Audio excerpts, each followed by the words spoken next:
ఈ శివరాజకీయం చేసే వాళ్ళల్లో ఎవరైనా ముందున్నారు అంటే అది జగన్మోహన్ రెడ్డి. ఎందుకంటే ఆ రోజు తండ్రి శవాన్ని అడ్డం పెట్టుకుని రాజకీయం చేస్తే తరువాత బాబాయ్ శవాన్ని అడ్డం పెట్టుకుని అధికారంలోకి వచ్చారు.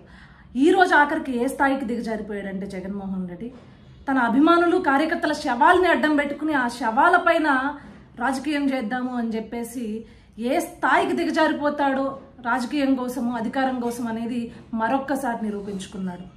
గీతాంజలి ఈ అమ్మాయి ఒక 4 రోజుల క్రితం ఆమెకేదో ఇళ్ల పట్టా వచ్చింది అని చెప్పేసి అత్యుత్సాహంలో అమ్మఒడి గురించి లేనిపోని అబద్ధాలు మీడియా ముందు చెప్పడం జరిగింది.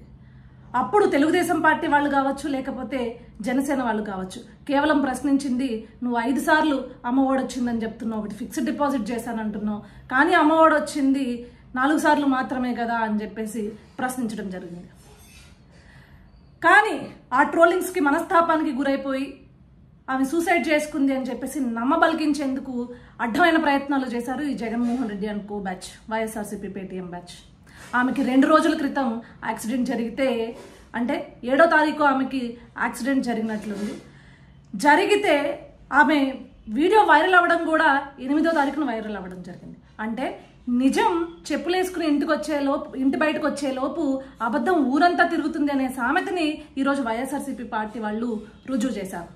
ఆమెకి ఏదైతే యాక్సిడెంట్ జరిగిందో ఆ యాక్సిడెంట్ తరువాత ఈ వీడియోని వైరల్ చేయడం జరిగింది. అసలు ఈ వీడియోని వైఎస్ఆర్సీపీ వాళ్ళు ఎందుకు వైరల్ చేశారు? గత 3 రోజుల నుంచి వీళ్ళు చెప్తున్న కారణం ద్వారానే కనుక అయితే ఎందుకు వీళ్ళు ప్రశ్నించలేదు వైఎస్ఆర్సీపీ పార్టీ వాళ్ళు? ఈరోజు ఆ శవాన్ని తీసుకొచ్చి రాజకీయం చేస్తున్నారు. ఆ తల్లి చావుకి నిజంగా గౌరవం లేకుండా చేశారు. ఈరోజు ఒక 2 బిడ్డలు అనాథలుగా మిగిలిపోతే మేమందరం కూడా బాధపడుతున్న పరిస్థితి. కానీ వైఎస్ఆర్సీపీ పార్టీ మాత్రం శవ రాజకీయం చేయడానికి సిద్ధంగా ఉంది అనేది మనం ఇక్కడ కళ్ళగట్టినట్లు చూస్తున్నాం. ఎందుకంటే పోస్ట్ మార్టం రిపోర్ట్ని కూడా ఈరోజు వాళ్ళు తీసుకొచ్చి ఫేక్ చేసి ఇదే పోస్ట్ మార్టం రిపోర్ట్ అని చెప్పేసి చెప్పడం జరిగింది.